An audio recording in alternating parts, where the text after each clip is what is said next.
you know, I'm also confronted with the fact that, okay, we're dealing with superhuman intelligence here. If nothing else, the ability to think very fast and consider all sorts of variables, including just all this data that the agencies have been collecting on us over these years, and they just basically store it in vaults, and the vast majority of it isn't reviewed by any human ever. Well, now there's but lots of robots that can sort of go back and analyze that stuff, and what everyone thought was just tons and tons of useless data. You know, some of the whistleblowers were saying like, "Oh, what's the guy from the FBI who came out and blew the whistle on saying every single electronic communication is recorded and stored." And he was saying they just have so much information now, it's getting in the way of actually doing any intelligence analysis and figuring out what threats actually are and solving crimes and whatnot because you just have too much information, he said. Well, that was 10 years ago or so. So the changes that have taken place since then, William Bradley, is that his name?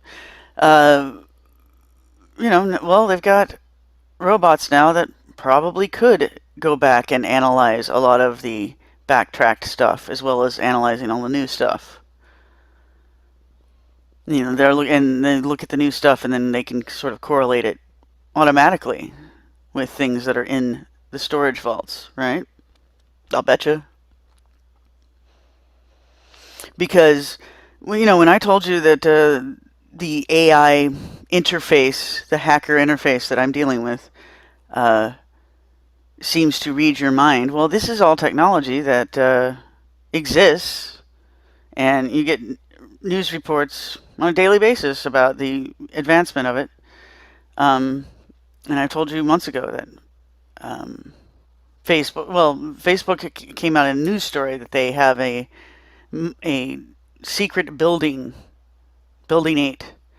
I mean, it's not secret that it exists, and obviously the news story makes it not secret at all. But it's supposed to be hush hush top secret, sort of within the company.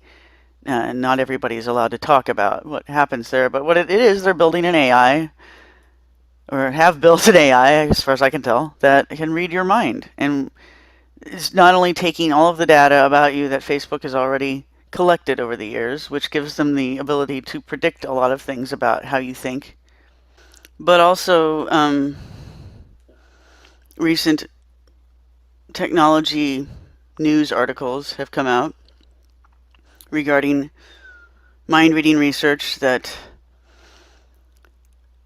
a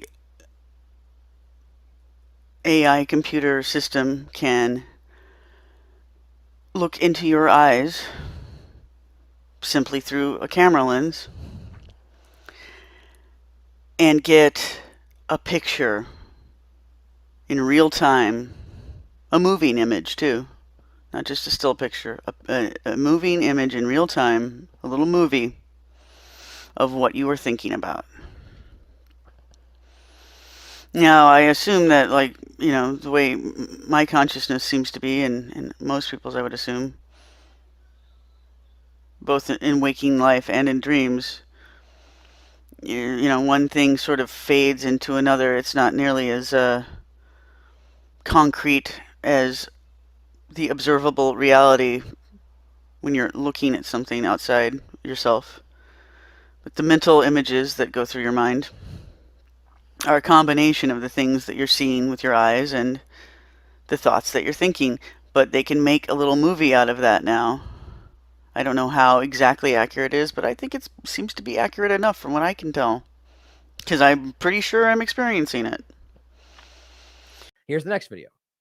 And it's not just a question of using neuroimaging and or neurogenetics to depict what's going on in the brains, literally from the genes to the level of its structure to the expression of its functions. But if I can drift into what appears to be bellicose or military terminology, but to target those things, targets to affect those things, developing improved means and much more stereospecific approaches to accessing the brain, not crudely but ever more creatively. Not just highly invasively, increasingly non-invasive, utilizing other forms of technology and engineering, such as nanoparticulate matter that we can then create into sensors and transmitters that can be inhaled, ingested, rubbed on, that can then be migrated into the brain to form vast arrays of sensors and transmitters to be able to read information from the living brain and write information into the living brain in real time remotely. There it is. This is a current project of the Defense Advanced Research Project Agency here in the United States called N-Cubed, Next Generation Non-Invasive Neuromodulation. But wait a minute. If what we're doing is literally taking information, data from the living brain, extracting it in real time, interpreting it, and in those interpretations, imbuing those data with meaning, that's a literal definition for reading. We're reading the functions of the brain,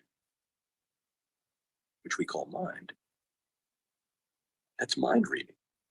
Because if, in fact, that same technology that allows us to literally read the mind by scanning and interpreting the data we get from the structures and functions of the brain, and the inverse of that is that we can then write into the living brain, that's mind control.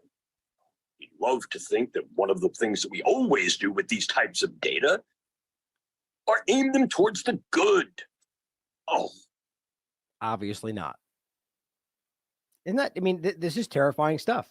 This is real active technology. And this is a man who's working with DARPA, NATO, the military, the government, telling you that not only are they actively in 2020 looking for ways to apply this, which again, in my mind means it's already being done, but telling you that that's the level to which it's possible.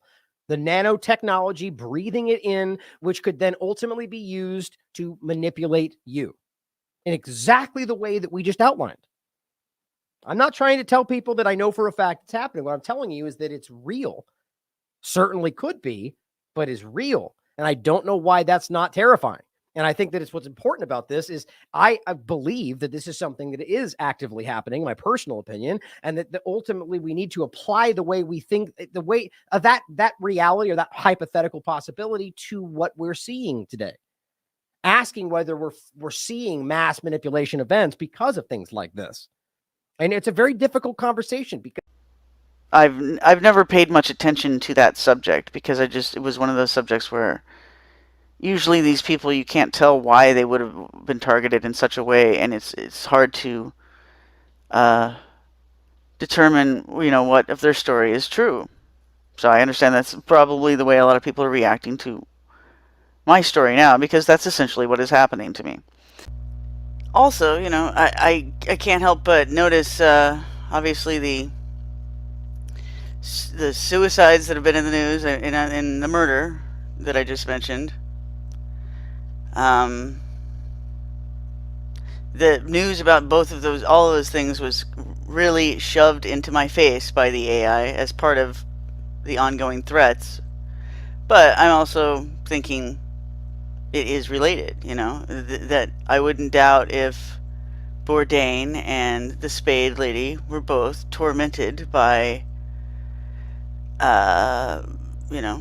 this same type of electronic interference and feedback material related to surveillance, illegal, covert, but unavoidable surveillance. And that's the sort of thing that could torture a person into suicide for sure. I mean, what I'm describing here is a known technique for doing exactly that, making someone kill themselves. And really, without going into too much detail, those were the kinds of codes I was finding in a lot of the music videos. Was just that music videos, analyzing music videos was part of some of the controversial material that preceded my shutting down of my website, the hacking and whatnot. Well, they were the threat in a lot of these music videos to, it seems, the artist, and also to people watching. I think because I think these songs are sometimes, well, even especially rap music, a lot of times is what they call the songs might be a diss track, or basically a warning to another artist or other individual, and sometimes I think they can then be sent to other individuals who may be targeted, and the song is a subliminal, or I guess not subliminal, but a hinted warning and a threat, you know. So anyway, the threat in a lot of them is about making you kill yourself. That the targeted person will be made to kill themselves by just being subjected to overwhelming interference and manipulation and psychological torture that is known to have that result, in a large number of cases, to the point where it's predictable. Well, I hope that's not going to happen to me, and I'm going to say, I have no intention of letting that happen, and I'm hoping that me and my attackers can call a truce here. Been trying to find the happy medium between, saying what all the things were that made them angry, because I think I've made my point there, and I think I've said enough, I guess. And also, I don't want to just leave a big mystery that in itself kind of allows people to fill in the gaps with their own imagination, So I guess I address the subject as directly as I think I can safely, and just say that, yeah, I feel like I got a hint and a warning about XXX Temptation's murder, but it was, in the context of so many threats being directed towards me as well.